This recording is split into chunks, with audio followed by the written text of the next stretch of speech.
Boa tarde a todos. Meu nome é Silvia Urquiza. Eu tenho a imensa honra e o imenso prazer de ser atualmente presidente do Instituto Compliance Brasil.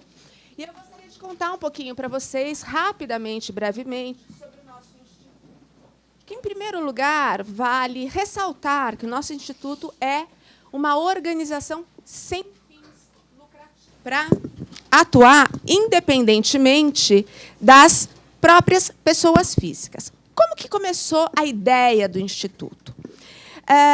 Compliance é um tema que eu, pelo menos, lido desde 2003. Compliance nos Estados Unidos é um tema que, embora o FCPA date de 1977, ele começou realmente a ser aplicado após os escândalos da Emerald, como o Geoffrey falou aqui, ou seja, mais ou menos também em torno aí dos anos 2000. Então, nós temos hoje, praticamente, 15 anos de compliance no mundo. E, de repente, no Brasil, compliance virou uma onda. Nós temos a lei anticorrupção, ou a lei da empresa limpa, como cada um prefere chamar. O que as empresas têm que fazer? Como que as empresas vão se adaptar? O que é o Instituto? O Instituto é uma congregação de quase 30 pessoas que vivem compliance todos os dias no sangue, respiram compliance, gostam de compliance, estudam compliance, participam de eventos, fazem palestras, são professores de compliance. E essas pessoas resolveram, portanto, se juntar e lançar um instituto. E, por isso, sem fins lucrativos, porque o instituto ele tem como função primordial divulgar o que é compliance, fazer com que as pessoas tenham um entendimento melhor a respeito do compliance, das boas práticas, da integridade da legislação brasileira, da legislação estrangeira. Só que o Instituto, a pretensão fundamental do Instituto é superar aquela água rasa do compliance que nós estamos habituados a ver por aí. Portanto, o Instituto ele tem diversas atividades. Entre essas atividades, existem os grupos de estudo, que podem ser compostos por qualquer membro que se interesse em se associar ao Instituto. Só que, assim como uma faculdade, como uma monografia de final de curso, o Instituto ele é bastante criterioso com os temas. Então, este grupo de estudos, esse grupo de trabalho, precisa apresentar uma proposta, precisa se reunir frequentemente e, ao final, tem que apresentar um trabalho escrito que é publicado nos anais do Instituto. O Instituto começa, portanto, a ter conteúdo. O Instituto parte do compliance raso para se aprofundar em cada setor de indústria, na necessidade de cada tipo de empresa, pequena, média, grande, brasileira, estrangeira, multinacional estrangeira, multinacional brasileira, trazendo uma série de informações e propiciando um ambiente muito transparente para as discussões entre essas pessoas que trabalham com compliance, para que a prática se enriqueça cada vez mais. E, no segundo ponto, de muita importância, a nosso ver, no Instituto, é fazer com que as partes privadas, os entes privados, as empresas, consigam se aproximar do poder público e que a gente rompa essa barreira que existe hoje em dia, na qual, de um lado, o poder público olha de esguelha para as empresas e, do outro lado, as empresas olham para o poder público sem a segurança jurídica necessária para fazer algum tipo de acordo. Então, todo esse trabalho vem sendo feito, vem sendo desenvolvido pelo Instituto. O Instituto, sem nenhuma pretensão, mas com muita pretensão, pretende ser a referência em compliance no Brasil. Eu queria que, só com essas breves notas, apresentar o Instituto para vocês e convidá-los a se juntar a nós. Muito obrigada.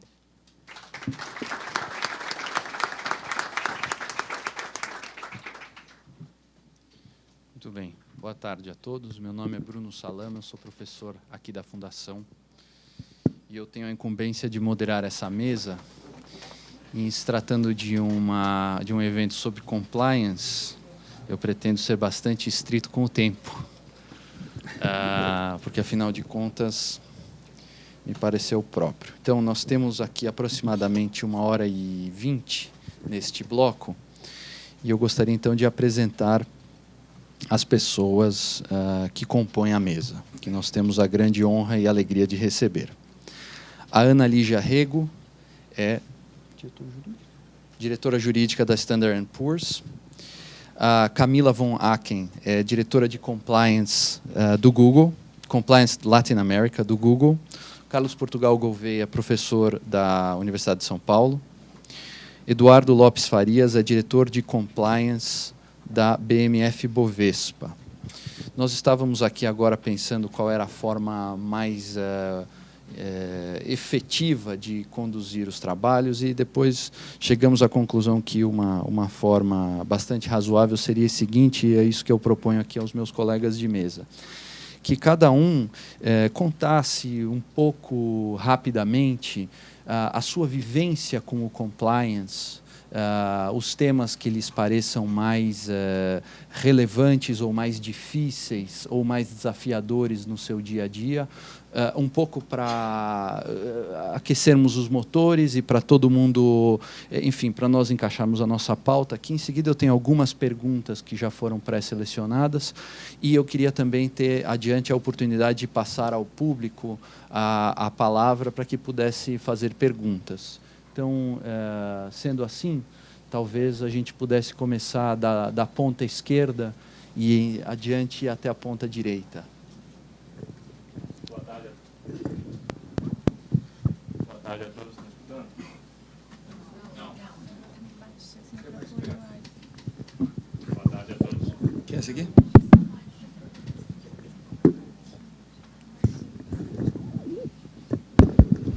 Boa tarde a todos. Agora sim? Muito obrigado pelo convite, FGV. A primeira pergunta que o Bruno fez, desde quando a gente começou a tratar de compliance? Eu comecei a estudar compliance em 1999. A minha formação é completamente diferente da formação acadêmica de Direito. Eu sou formado em Ciências da Computação. Eu entrei em 99 como trainee na Arthur Andersen. E tive o meu primeiro grande evento de compliance com a quebra da Arthur Andersen em 2002, no evento citado pelo professor Miller aqui, que foi o evento da Enron. Eu estava dentro da organização e pude exatamente vivenciar exatamente aquele modelo e principalmente o que aconteceu na época, caso Arthur Andersen e Enron e todos os modelos de governança. Eu construí a carreira praticamente na função de auditor de sistemas e depois eu assumi a posição de diretor de auditoria na BMF Bovespa em 2010. E em 2012 nós criamos na BMF Bovespa o que nós chamamos da segunda linha de defesa estruturada e de forma centralizada, e não de forma descentralizada, como é um dos grandes problemas que a gente via na questão do compliance.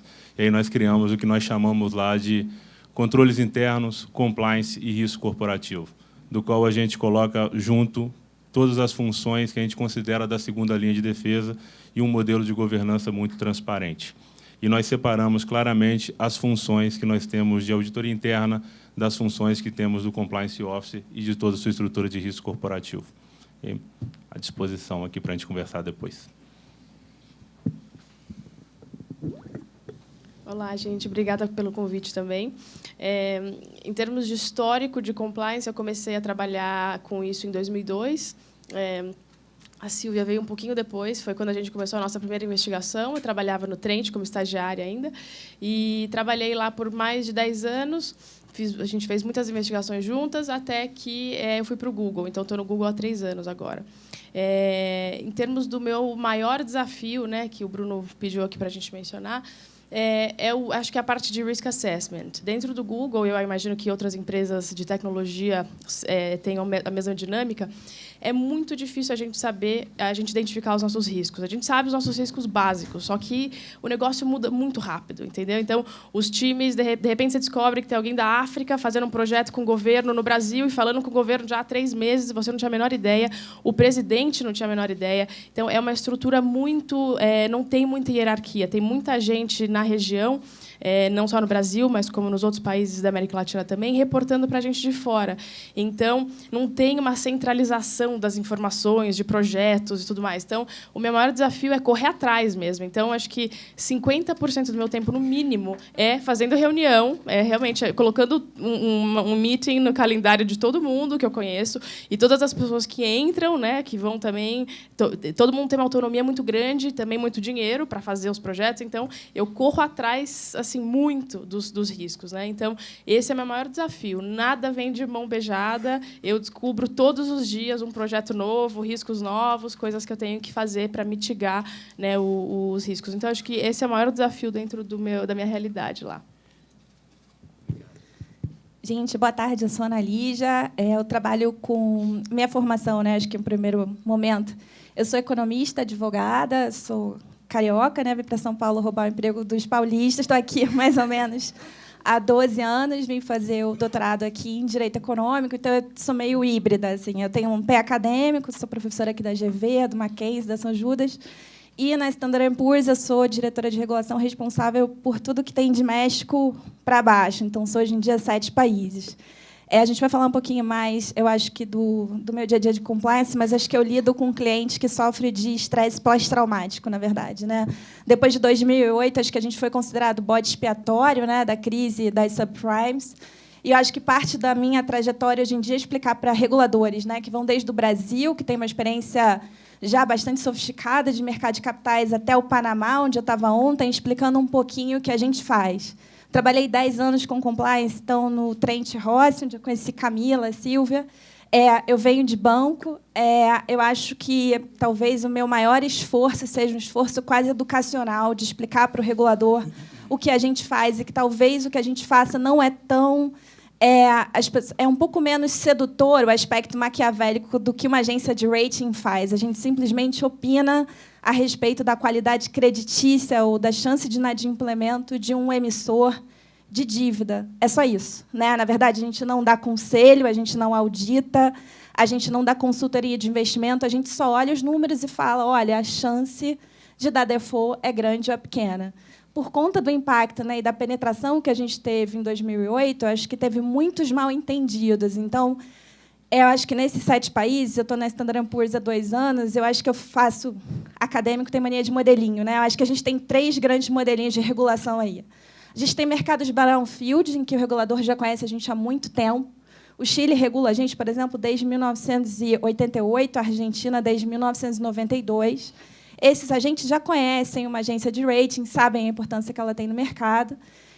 A gente tem algumas jurisdições que são brownfield, né, mas com alguns vieses. Então, a Colômbia, por exemplo, já regula a gente há bastante tempo, mas ela não sabe exatamente a que vem uma agência de rating num país em desenvolvimento. E a gente tem um terceiro grupo, que é greenfield total, né, que a gente está aprendendo a regulação junto. Então, eu passo pelo desafio muito interessante todos os dias de construir a regulação junto com os reguladores. Então, a gente trabalha muito com os bancos centrais, com os reguladores do mercado de valores imobiliários. Então, eu acho que, talvez, não sei se é por conta, talvez, da novidade do tema para alguns reguladores, acho que o esforço da gente numa agência de rating é fortemente educacional. E, felizmente, os reguladores com quem a gente interage são generosos o suficiente de querer trocar informação com a gente a esse respeito. Acho que é isso, né? Eu falo bastante. Ótimo. Obrigado, Bruno, Mariana, pelo convite. Acho que, em relação à minha experiência pessoal, acho que o meu interesse pela temática ela começou ainda na faculdade, quando eu comecei a trabalhar com ONGs de direitos humanos. Né? Tive a oportunidade de trabalhar com o professor Oscar Vilhena Vieira na Fundação da Conectas Direitos Humanos, que acho que hoje é a maior ONG de direitos humanos do Brasil. E nosso esforço, em grande parte, era justamente denunciar violações de direitos humanos, né, problemas ambientais, com comunidades em situação de risco. E, de uma certa forma, a minha experiência nisso acabou me levando ao meu desenvolvimento acadêmico. Né? Eu comecei a perceber que um dos grandes problemas que existiam nessa área era justamente os problemas relacionados com a corrupção. E aí eu acabei dedicando o meu mestrado a isso.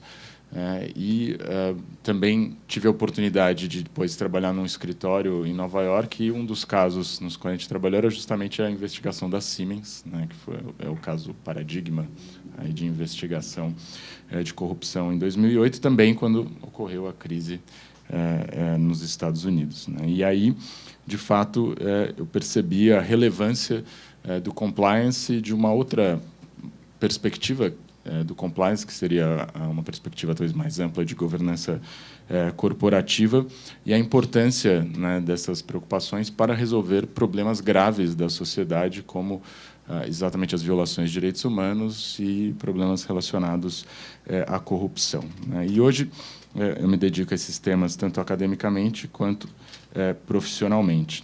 E, de fato, acho que a palestra do professor Geoffrey Miller foi muito interessante, porque, de fato, me fez entender algumas dificuldades que eu observo nos meus clientes, né, que é justamente essa transformação de um mundo no qual a gente estava acostumado, talvez, a uma situação confortável de ter um Estado regulador, que dizia para nós o que fazer. Ele colocava as regras e você cumpria as regras, né? O que o professor Geoffrey Miller mencionou como uma situação de um compliance 1.0, né? Rule-based. E agora nós estaríamos dentro de um compliance 2.0, né? Que seria, então, risk-based, no qual as empresas não podem olhar para o Estado e para as regras e falar: aqui está o problema, então eu cumpro essa regrinha aqui do regulador, eventualmente até ajuda ele a fazer a regrinha, que vai ficar mais fácil para eu cumprir, e aí está tudo bacana.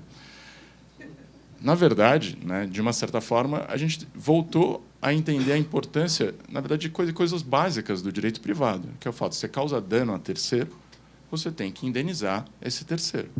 É um princípio básico de direito privado. Só que, para entender isso, a gente começa a entender que a regulação não vai ser uma defesa em relação a esse dever de indenizar o terceiro.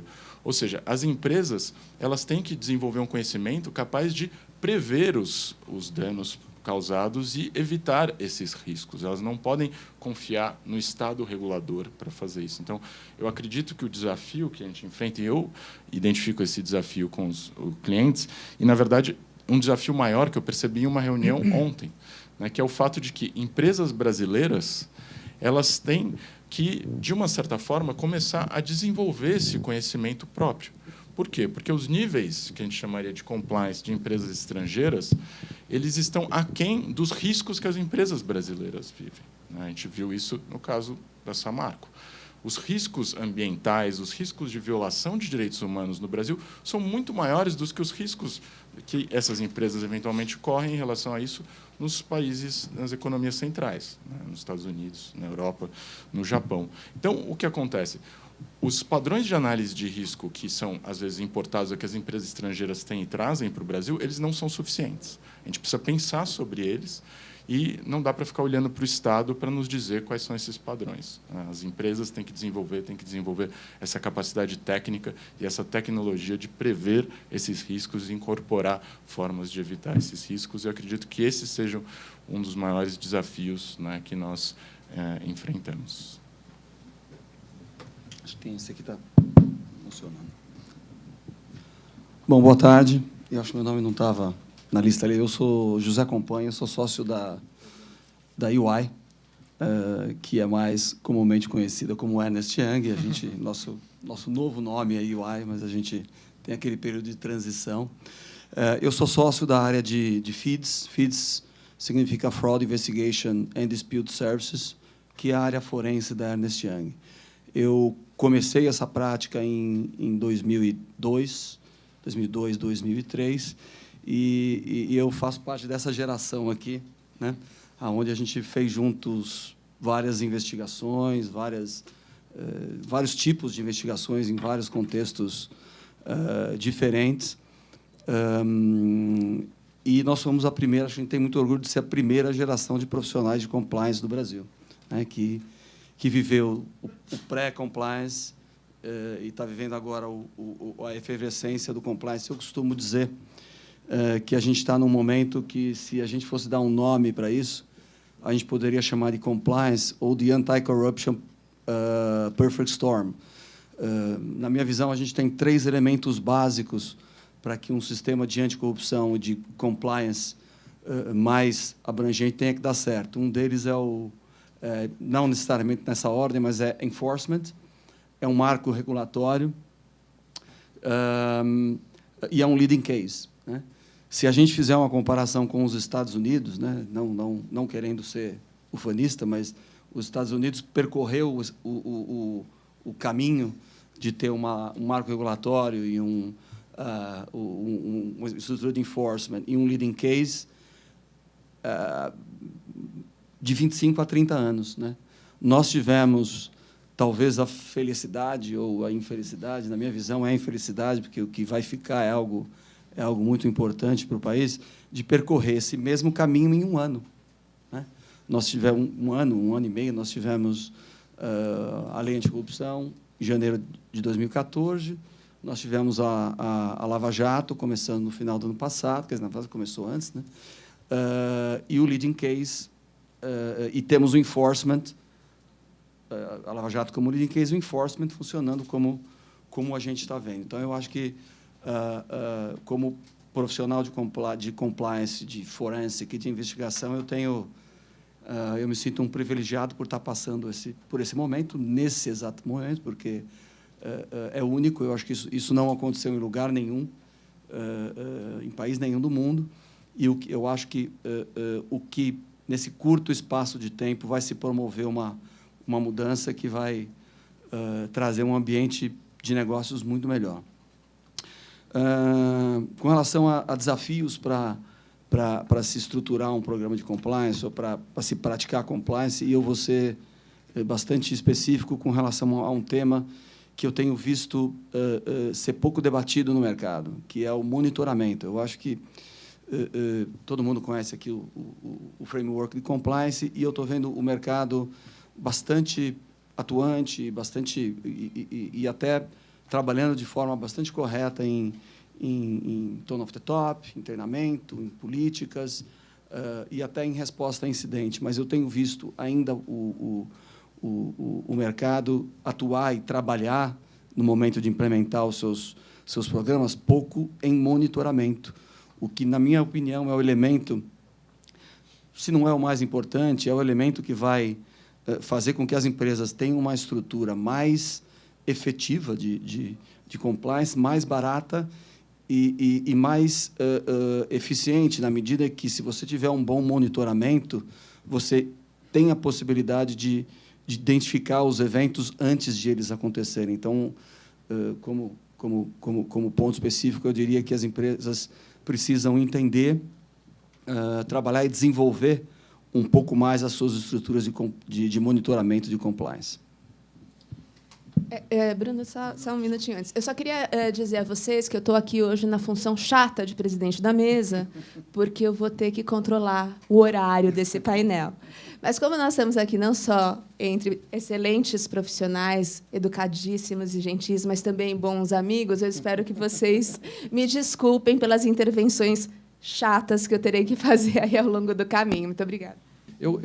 Vamos fazer o seguinte. Eu identifiquei 3 temas que, vamos dizer, são transversais às falas dos meus colegas todos, inclusive ao do José Companho, que eu cometi a grande gafe de não apresentar. E peço desculpas. Então, vamos fazer o seguinte. Eu vou indicar quais são, a meu ver, 3 temas aqui que são transversais. Eu passo a palavra para cada um de vocês para que comentem 1, 2 ou 3 desses temas, com alguma brevidade, e depois nós abrimos a palavra ao público.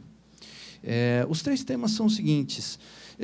Em primeiro lugar, me parece que talvez faça diferença o compliance quando se tratar de um setor verticalmente regulado em oposição a horizontalmente regulado. Isso é, todos nós estamos sujeitos, e vocês mais ainda, evidentemente, à lei anticorrupção, à lei antitrust, e assim por diante. Mas há alguns setores que contêm um regulador, que tem um regulador específico, a CVM, no caso de vocês, né? Ou no seu caso, e outros não muito, eventualmente. Nós temos pelo menos uns 15 reguladores. Internacionalmente, né? Local, internacional. Enfim, então, a primeira coisa que diferença faz ter um regulador vários reguladores ou nenhum regulador, talvez na experiência de vocês ou na reflexão de vocês, isso seria um ponto. Segundo, um ponto que, bem na verdade, foi tocado pelo Carlos, mas se vocês sentem na vida de vocês esta, vamos chamar de mudança de paradigma, aqui alude o Geoffrey, não é? O compliance rule-based versus risk-based, não é? Se isso, quer dizer, uma coisa mecânica, assinar um papel, entregar para o regulador e tirar da frente não faz a menor diferença, versus alguma coisa que tem um aspecto substantivo de enxergar efetivamente o que está acontecendo, etc. Se isso é algo que é perceptível na vida de vocês. E terceiro, eu achei assim que havia uma palavra-chave, mais ou menos, na fala de cada um de vocês, e a minha pergunta a todos é se o que me pareceu ser a palavra-chave na apresentação de cada um de vocês é também na vida dos demais, né? Chamou minha atenção na fala do Eduardo o tema da transparência, né? Talvez como o principal desafio de vocês, pelo menos o que me chamou a atenção. A Camila disse com muita clareza que a grande dificuldade dela é operacional, né? Também pudera, né? Afinal de contas, o Google é uma empresa de internet que está no mundo inteiro, né? A Ana Lígia usou um termo que ela falou que o nosso desafio é educacional, né? Então, existe um aspecto educacional que também significa public relations, ou de diálogo com a sociedade, com o regulador. O Carlos nos move para o tema dos efeitos, entre aspas, sociais, não é? Do compliance, ou seja, o compliance nas empresas, mais voltado a atingir fins que são sociais, a corrupção e assim por diante, não é? E, por fim, o José Francisco tratou especificamente, ele disse isso, o grande desafio do monitoramento, né? Então, esses três temas estão mais ou menos transversais, e eu gostaria de passar a palavra a vocês para comentar, talvez um, dois ou os três mesmo, por favor. Eu não sou muito regulada. Talvez um dos grandes pontos que a gente tem de mercado regulado, pelo menos na minha experiência, é que, com certeza, quando o mercado é regulado, a cultura com relação a uma abordagem de risco, uma abordagem de cumprir as regras, ele é muito maior.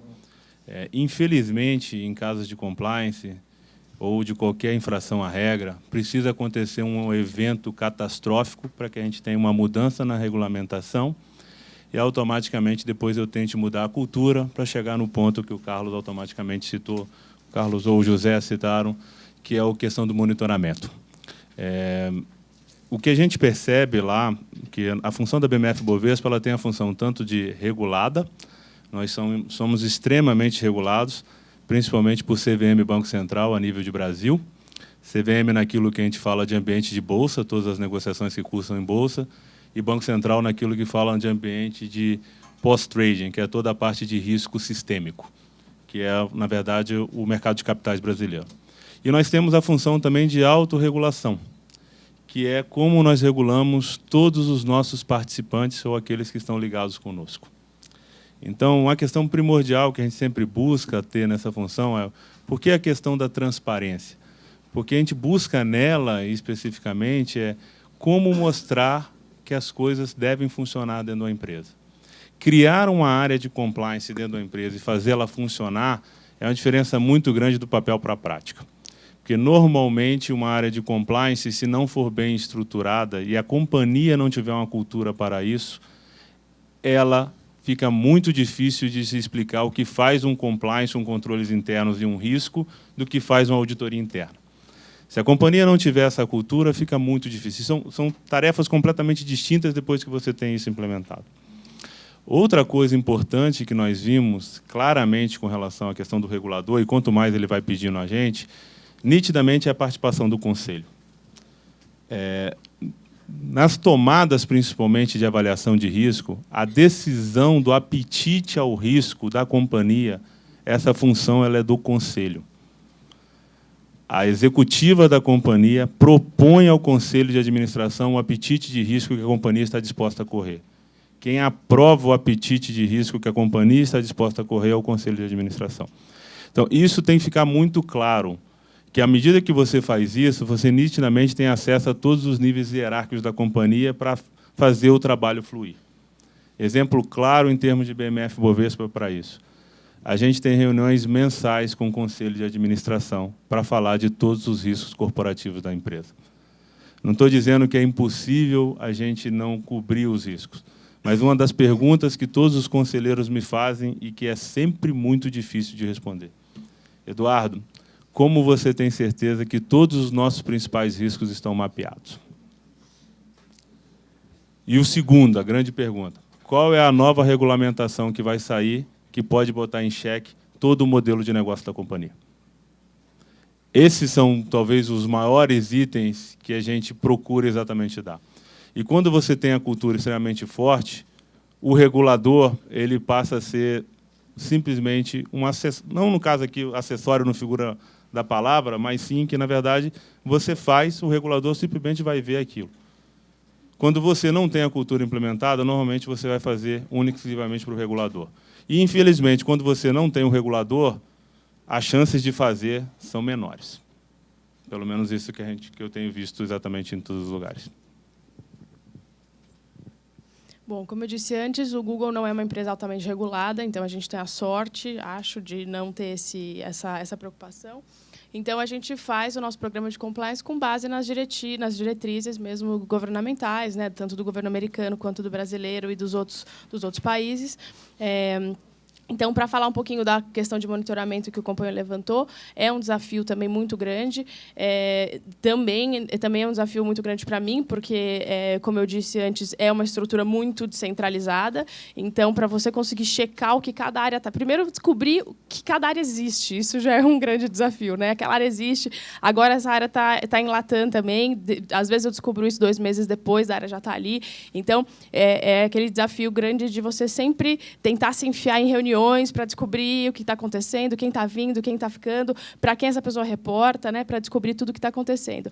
E aí, então, esse é o primeiro passo para depois você tentar monitorar, né? Então, para você monitorar, às vezes você tem que, dependendo do caso, convencer o business a fazer isso, às vezes não, às vezes a gente faz isso separadamente.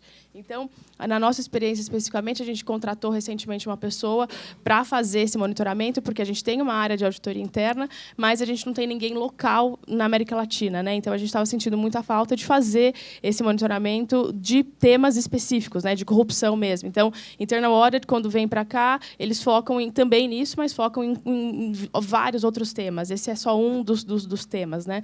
Então, hoje a gente tem uma pessoa só para o globo para fazer esse monitoramento. Então, não é é um desafio também, como eu disse, é uma coisa que a gente tem que ainda melhorar bastante. Então, cada Regional Council, eu sou Latam, então cada Regional Council ganha um quarter dessa pessoa. Esse quarter é meu, então essa pessoa está fazendo Latam agora. Então, é isso. A gente trabalha muito em conjunto com essa pessoa para determinar os critérios, mas é uma coisa também nova, né, para a gente. Então, a gente que está tentando inventar esses critérios, né, criar esses critérios, criar um processo também para isso, né? Então, a gente está, a cada quarter, aprendendo em cada região e tentando improve, né? Tentando fazer esse monitoramento de uma maneira cada vez melhor, mas a gente ainda está muito longe de um cenário ideal, tá? Eu tenho um pouco de, acho que inveja branca da Camila, porque a gente era não regulado e foi alçado a um mundo brutalmente regulado.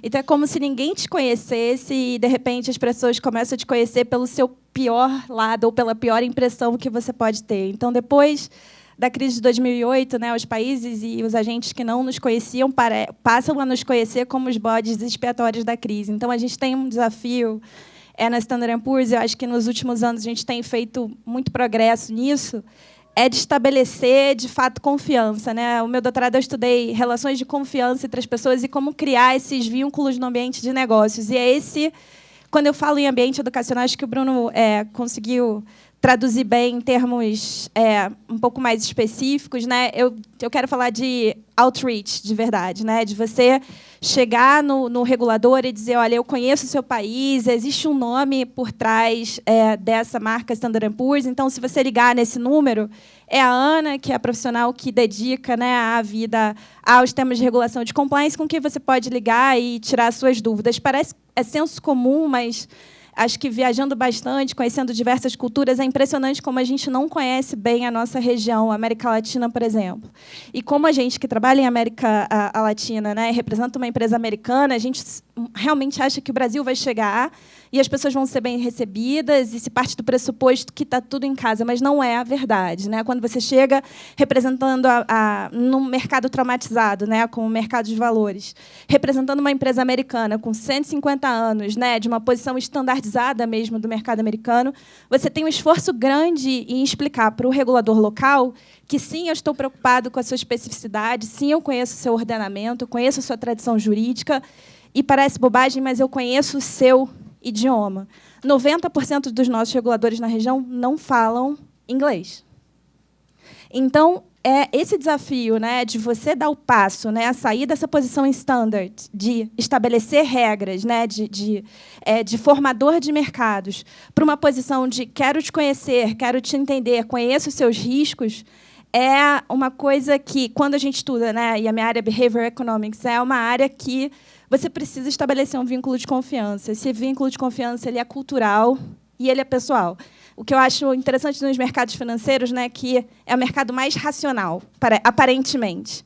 Então, a gente tem os traders super racionais, quase, né, máquinas, mas, no fundo, é o mercado mais afetivo de todos. O principal ativo que a Standard & Poor's vende é confiança. Então, acho que, quando eu falo de outreach, de relacionamento, é de estabelecer, de fato, esse vínculo de que, sim, as normas são cumpridas, que existe uma pessoalidade por trás das grandes marcas. Então, acho que, para todo mundo que trabalha com empresa internacional, é engraçado, né? Às vezes você acha que a marca da empresa vai falar por si mesma, mas quem fala é o profissional por trás da marca.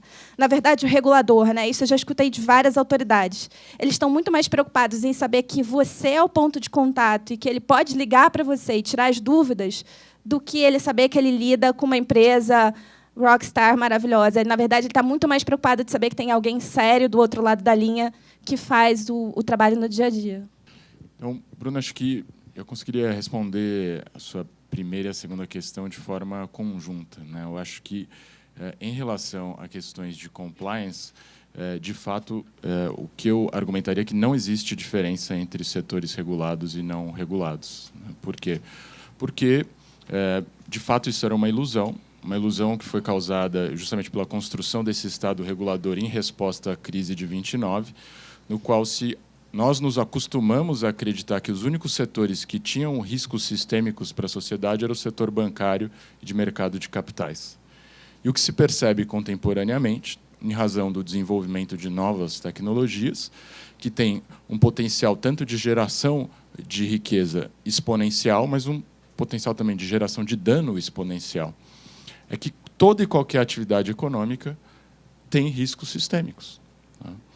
Quem imaginaria que a gente estaria quase entrando num processo, tem economistas já dizendo que o Brasil está entrando num processo de depressão, rumando ao 3º ano de recessão potencial. Isso causado pelo setor de petróleo. Setores mais estáveis, uma das indústrias mais antigas, mas, dentro desse setor, algumas práticas levaram a uma crise institucional no país.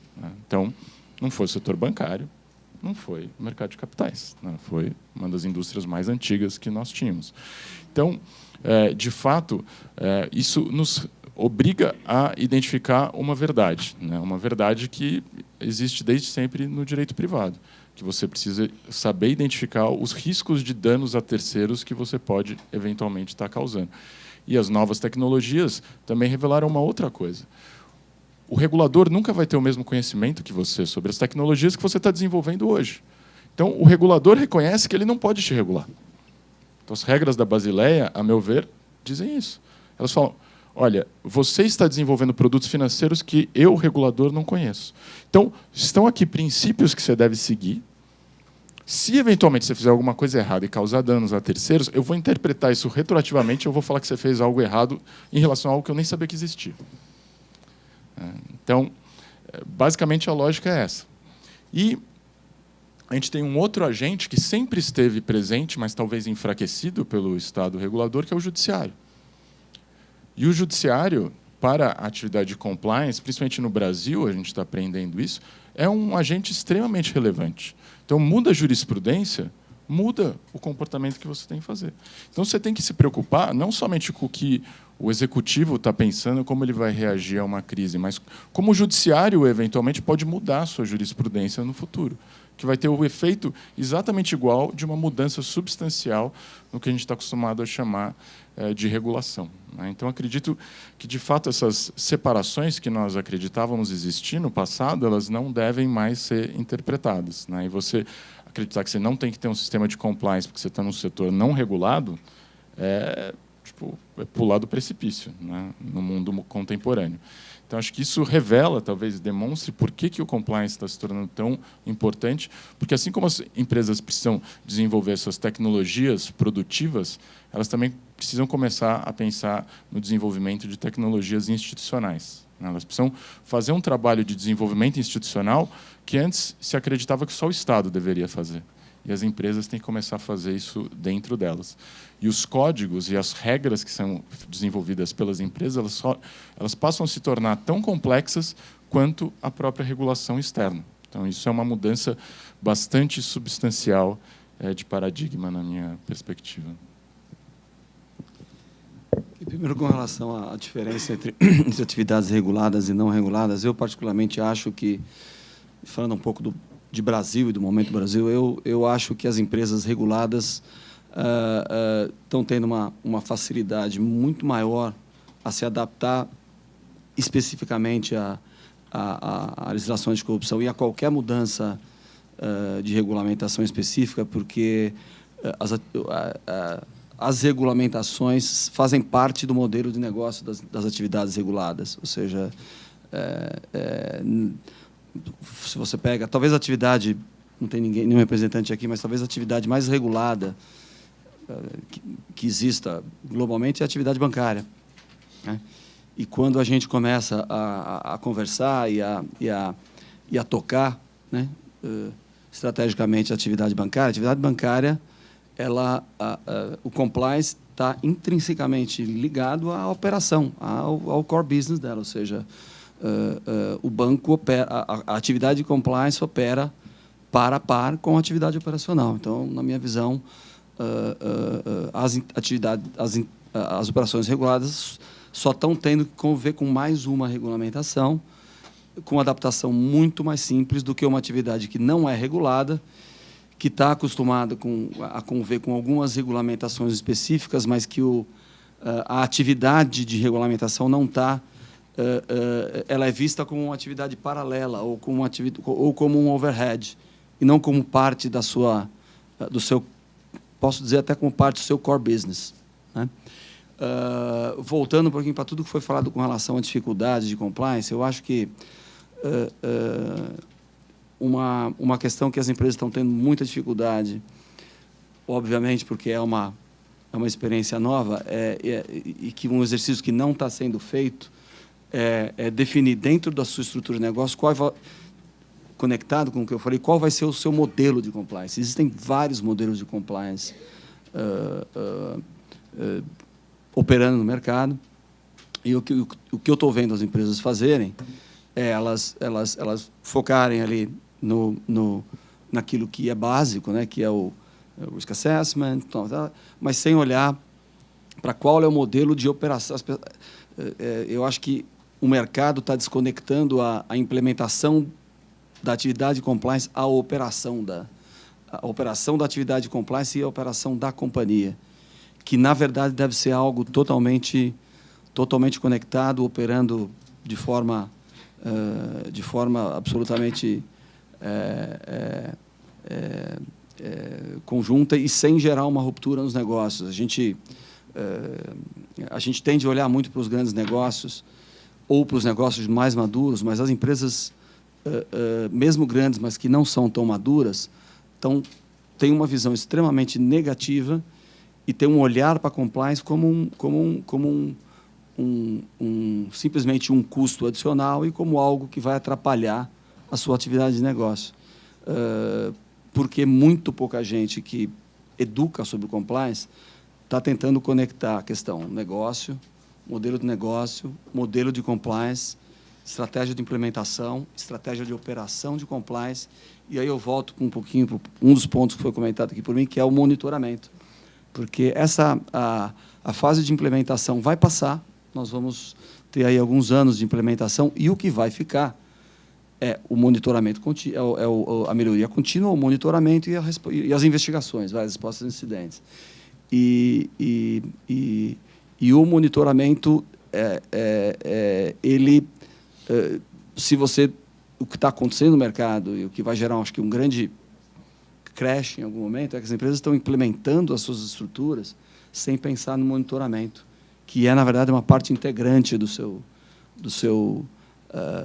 programa de compliance, que é absolutamente conectado com a operação, com a sua estrutura de tecnologia. Não dá para fazer monitoramento sem você ter uma estratégia, uma estrutura de tecnologia absolutamente efetiva, conectada com os sistemas operacionais da companhia. Então, o que eu estou vendo é, daqui a alguns anos, as companhias terminaram a implementação e esquecemos do monitoramento. E o que eu tenho falado muito é: vamos pensar no monitoramento a partir do momento da definição do modelo. E aí você volta um pouquinho para o modelo de operação de compliance. Quem vai fazer monitoramento? Quem vai ser o responsável por monitoramento? Quem vai fazer o que dentro do modelo de operação de compliance? Então, eu acho que, se for para resumir, eu diria que é inserir a operação de compliance, desde a implementação, dentro do modelo de negócios da companhia. Bom, são 16 horas. Como eu prometi, nós temos mais 10 minutos. O Bruno Salama tem algumas questões que foram previamente encaminhadas por vocês, e nós gostaríamos de ter tempo também para abrir a discussão para perguntas. De qualquer forma, só arrematando aqui o que o companheiro disse, o compliance ele é uma atividade que se autoalimenta, né? Existe uma retroalimentação do sistema. Tem que ser um modelo vivo. E o modelo vivo ele só permanece, ele só consegue melhorar a partir justamente dos exemplos fáticos, dos casos reais que acontecem e de como a empresa acaba lidando com isso. Mas aqui na palavra de vocês eu ouvi muito dizer as atividades que já são reguladas, que já estão muito acostumadas com essa regulamentação administrativa, a questão de confiança, né, que existe, que deve existir entre a entidade privada e o ente público, a questão do judiciário, que modifica muitas vezes o seu posicionamento. Enfim, para mim, tudo isso reflete na questão da segurança jurídica. Então, passando já aqui a palavra para o Bruno, para que as questões possam ser feitas, eu gostaria, antes, de ouvir o comentário, eu acredito que do Carlos Portugal, a respeito dessa questão da legislação. Como que o Brasil anda na legislação? É muito difícil ter essa segurança jurídica? Há necessidade de uma profunda alteração legislativa no país? Eu vou fazer mais um comentário um tanto polêmico, né? Quando a gente trabalha com essas questões de compliance e gerenciamento de risco, a segurança jurídica ela é uma ilusão. Por quê? Porque, como eu disse, você muitas vezes está lidando com situações que jamais foram vistas anteriormente. Quanto mais a tecnologia vai avançando, a segurança jurídica ela é simplesmente algo impossível. Né? E essa é a evolução, e acho que você comentou bem, né? O setor mais regulado é o setor bancário, o mais sofisticado, e foi o que desenvolveu determinados conceitos que quebram um pouco essa ideia de segurança jurídica. Então, você precisa ter uma regulação prudencial. Né? Então, o administrador de um banco ele tem que agir com prudência. Se ele não for prudente, ele vai ser punido. Né? Então, é algo que... Imagina isso espalhado para a sociedade como um todo. Se a gente acreditar que existem riscos sistêmicos em todas as atividades econômicas. Então, todo administrador ele não simplesmente tem que cumprir o estatuto social da sua companhia, não simplesmente tem que cumprir as leis, mas ele tem que ser prudente. Né? É um reconhecimento de que a segurança jurídica, ou seja, tudo aquilo que a gente veio acreditar com base no que as pessoas comentam, né, o Estado babá, o nanny state, né? O Estado que vai lá e cria umas regrinhas que você aprende a se comportar de acordo com aquelas regrinhas, e se você fizer o que está previsto naquelas regrinhas, tudo vai dar certo.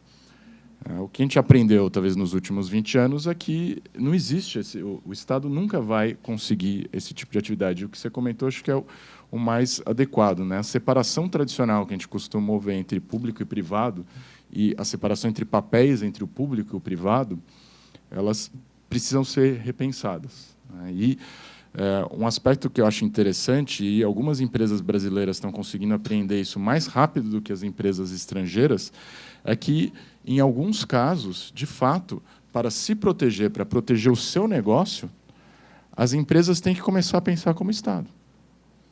Então, quando um banco começa a pensar sobre direitos humanos, como que eu vou proteger direitos humanos? Quem que tinha que se preocupar com proteção de direitos humanos? Eram os estados totalitários, né, alguns anos atrás. Mas hoje as empresas, para proteger os seus negócios, elas têm que se preocupar com isso. Um banco tem que ir lá e tem que monitorar todos aqueles para quem concede empréstimo para ver se eles não estão violando direitos humanos. Você acha, Carlos, que isso é uma assunção das empresas de um dever público, justamente para se proteger de possíveis penalidades? Há uma omissão do poder público e talvez uma superelevação das atividades reguladoras internas da própria empresa? Como que você vê na prática o que vem acontecendo? A minha percepção é que, no Brasil, as empresas brasileiras, elas, digamos, têm menos dificuldade ou menos pudor até de assumir funções públicas em razão da fraqueza do Estado regulatório, né? A falta de sofisticação de algumas entidades reguladoras. Então, as empresas fazem isso com mais facilidade, sendo que, no passado, e até na relação com advogados estrangeiros, né, e você vê isso em contratos, às vezes, nessa questão de monitoramento, advogados estrangeiros tendem a falar assim: olha, eu quero uma cláusula de monitoramento, um banco vai financiar uma barragem. Eu quero uma cláusula de monitoramento, eu quero ir lá e ver se o cara está... Eu não quero uma licença de papel, eu quero ir lá dentro, olhar, medir, ver se o negócio está tudo certinho. Eu quero mandar um engenheiro lá, a cada 6 meses. Aí um advogado estrangeiro falaria: não, mas você não pode fazer isso, se você fizer isso, você vai estar assumindo a responsabilidade. Aí, no caso, né, na perspectiva brasileira, eu falo assim: meu, tanto faz, eu já vou assumir essa responsabilidade se eu emprestar esse dinheiro. Então, eu quero ir lá monitorar. Então, é uma mudança de paradigma mesmo, é uma mudança de perspectiva. E acho que é algo para se refletir. Isso está mais avançado no setor financeiro, mas muito mais avançado no setor financeiro. Mas é algo que talvez outros setores da sociedade talvez deveriam olhar, né, para a operação de instituições financeiras. Acho que, particularmente no Brasil, é bastante interessante ver a atuação das instituições financeiras no Brasil e ver em que medida essas tecnologias podem ser utilizadas em outros setores.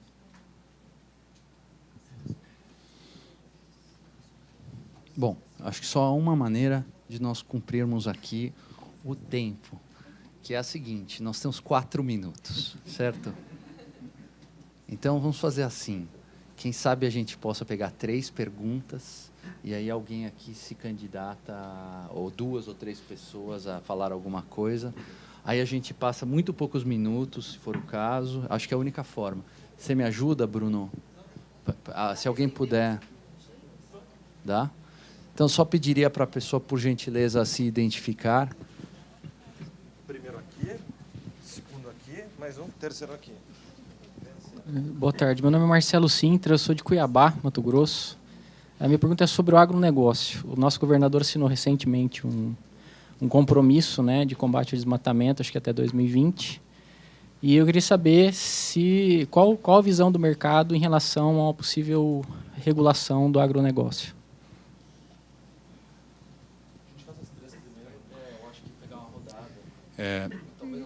Meu nome é Marco Aurélio, sou advogado e sou fundador também da Associação Brasileira de Ouvidores. Então, a minha pergunta vai sobre o sistema da Google de hotline, né? Como é que você faz, né? Quais são os modelos que você tem num negócio tão complexo e tão dinâmico para você ter um sistema de monitoramento, como você trata as denúncias que eventualmente chegam? Vai ter 4 perguntas, então vai ser Boa tarde, meu nome é Marcos Biasioli, sou titular de um escritório de advocacia. A exemplo do Eduardo, eu tive uma experiência também tanto quanto inusitada, que eu trabalhei principalmente na década de 90 e 2000 como síndico de falência e comissário de concordata. E eu vi o compliance às avessas, né? E a pergunta que eu faço é assim, vocês falaram que estão em 30 e poucos membros trabalhando em compliance contra milhões de empresas no Brasil. E hoje nós testemunhamos, principalmente na época da quebradeira, onde eu pude participar, que o maior problema era a segunda geração dessas empresas. Não eram os fundadores, e sim a segunda geração. Então, como nós nos prepararmos para capacitar essa segunda geração nas empresas? Porque a cultura de levar a empresa, normalmente, a famosa Lei Gerson, ela é muito maior do que a lei de compliance. Então, essa é a minha pergunta.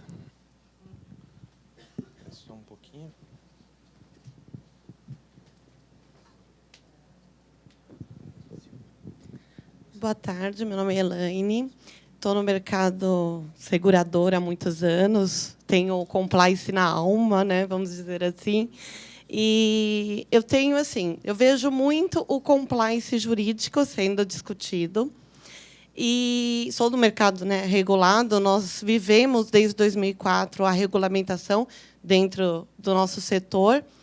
Hoje, eu vejo o mercado não regulado falar da lei anticorrupção como se fosse o compliance.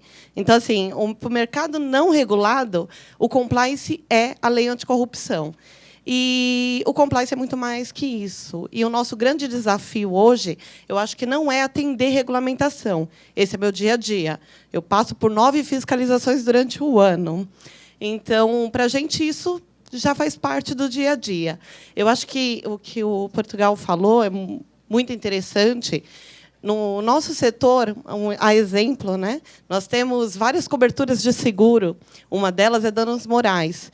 Quando um segurado entra com um processo requerendo danos morais e ele não contratou essa cláusula, essa cobertura, às vezes o juiz, por não entendimento, né, de seguro, ele acaba dando causa-ganha, porque o segurado é a classe inferior. Então, para o compliance vem um desafio. Então, se nós estamos tendo tanto pagamento fora de uma cobertura, isso, claro, tem um custo para a companhia, nós temos que criar controles também, junto com as áreas de controles internos, para mitigar esse risco que nem existia. Porque, para o mercado regulado, contratou, tem direito, não contratou, não tem direito. Então, hoje, o nosso desafio vai muito além de cumprir o que o regulador determina. E nós passamos pela fase de implantação, estamos na fase de implementação e com o desafio do monitoramento contínuo. Então, acho que esse é um grande desafio, porque nós não estamos... Está entendido, nós estamos muito em cima da hora. Vou lhe tá. interromper. Muito obrigado. Então, eu gostaria de passar a palavra para cada um, pedindo para ser bem breve. Só talvez a Camila precise de mais do que um minutinho, porque a pergunta foi um pouco mais difícil, ou mais... precise de mais... E aí, então, isso. Vamos tentar só ser bem breves, por favor. Muito obrigado. A de agronegócio eu vou passar, gente. Então, falando do hotline do Google, né, a gente tem um tool global de hotline, né, que a gente contrata. O grande desafio é a gente espalhar, a gente divulgar isso para a empresa e convencer as pessoas a usarem, né? Porque todo mundo acha que todo mundo vai ficar sabendo quando eles, né? Então, a gente tem um grande desafio em divulgar não só a hotline em si, mas divulgar exatamente o nosso processo. A gente está num momento interessante no Google que é justamente isso. Existe uma insegurança muito grande em usar o hotline porque as pessoas não sabem o que acontece depois que a pessoa usa, né?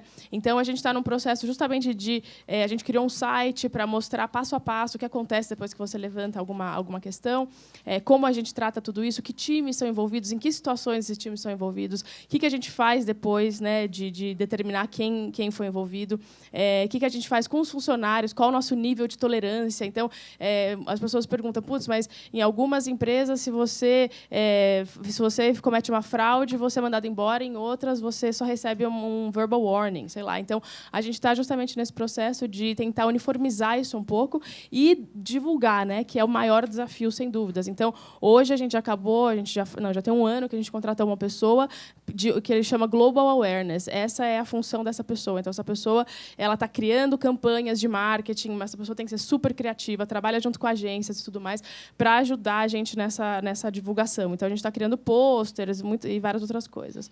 E a questão de como a gente trata as denúncias, a gente trabalha com vários times. Então, a gente tem um spreadsheet que fala, né, se é corrupção, é a Camila, se é conflito de interesses, é não sei quem. Então, a gente tem essa regra já interna. Então, dependendo do tema da denúncia, ela é então direcionada para o time certo. Muitas delas, esse nosso spreadsheet também fala não só quem vai tratar, mas quem tem que estar ciente daquilo, né? Então a gente segue essa planilha e a gente faz as investigações internas, geralmente a gente, e daí eu trabalho muito em conjunto com o RH para determinar qual que vai ser o plan of action para aquela pessoa, qual vai ser a consequência para aquela pessoa. Então isso é um overview bem rápido, tá? Quem vai falar de agronegócio? O agronegócio é seu. Eu gostei da pergunta porque ilustra bem o exemplo que eu tinha dado. O agronegócio sempre foi regulado. Foi regulado pelas todas as leis que regulam proteção ambiental. Então, para bancos, se você vai em um banco, é tão difícil obter um empréstimo para agronegócio como para o setor químico. Agora o setor minerador também entrou nessa categoria. Por quê? Porque existe um risco muito grande, né, desde que teve uma mudança na jurisprudência e na legislação, claro que trouxe responsabilidade para as instituições financeiras para fazerem empréstimos para clientes que eventualmente venham a violar, por exemplo, direitos ambientais. Então, na verdade, essa regulação já existe, ela já era bastante intensa, né, o que a gente não tinha eram agentes reguladores capazes de implementar toda essa legislação e dar àqueles que atuam no agronegócio a sensação de que existe um regulador, né? Cadê o IBAMA? Né? Tipo, o IBAMA são umas 100 pessoas para o Brasil inteiro. Se eles pudessem, de fato, ir visitar todas as fazendas, se a gente tivesse georreferenciamento de todas as fazendas no Brasil, se a gente tivesse, né, georreferenciamento de todas as árvores nativas que existem no Brasil, já se teria essa ideia de que o agronegócio é um setor regulado. Então, na minha opinião, não precisa ter nenhuma mudança legislativa, né? O que precisa, talvez, é mais investimento na regulação, mas demonstra essa situação que só com a mudança, talvez até na jurisprudência ou na própria no funcionamento dos agentes de regulação, você conseguiria mudar a sua perspectiva. Você passaria a deixar de se ver como um setor não regulado e se ver como um setor regulado. Não vou falar de agronegócio, não. Não, para a sua pergunta sobre como é que as novas gerações de homens de negócio vão né, mudar o seu modo de operar. Eu acho que o que pode se fazer em termos de educação, institutos, é algo super importante, mas é algo que vai ser feito no varejo e que é muito de longo prazo. Na minha visão, o que vai mudar a atitude corporativa no atacado, né, é aquilo que está acontecendo. São aqueles 3 pilares que eu comentei no começo. É o enforcement, ou seja, as pessoas vão passar a ter medo de fazer, na hora dela sacar o dinheiro ali para pagar a propina, tem consequência, né? Tem uma lei e tem um exemplo, porque tem um monte de gente que teve problema. E com isso, né, quando você cria esse ambiente, toda a cadeia a cadeia corporativa, a cadeia de negócio começa a embutir compliance como um requerimento, como uma vantagem competitiva. Amanhã, se a empresa da segunda geração X tiver que pegar um funding para financiar uma expansão, o banco vai lá e vai perguntar: você tem uma estrutura de compliance? Para ele entrar num cliente um pouco maior, certamente o seu fornecedor, né, na verdade o cliente dele, ele como fornecedor, o cliente dele vai comparar a estrutura de compliance dele com a estrutura do concorrente dele. Então, a única forma de você disseminar isso entre um ambiente de negócio é que as pessoas, que esses 3 pilares funcionem efetivamente, né, e que as pessoas sintam que existe ações e que a prática de compliance seja uma vantagem competitiva ou até que ela seja uma desvantagem competitiva para quem não tem. Na minha visão, essa é a única forma de fazer com que, no atacado, as novas gerações de empreendedores e homens de negócios tratem a questão compliance e anticorrupção com um pouco mais de seriedade. Quer acrescentar alguma coisa? Só uma coisinha, como a tecnologia muda a regulação sem mudar as leis, né? Tem muitos casos de ambiental que são baseados em uma nova tecnologia chamada Google Maps, né? Antes não se sabia que tinha uma árvore aqui, sumiu a árvore. Como é que você vai provar que tinha uma árvore? Google Maps. O que não é diferente nos casos de investigação, porque a gente vai no Google procurar absolutamente tudo a respeito da empresa, da pessoa e tal. Ou seja, o Google é uma grande ferramenta de compliance, inclusive.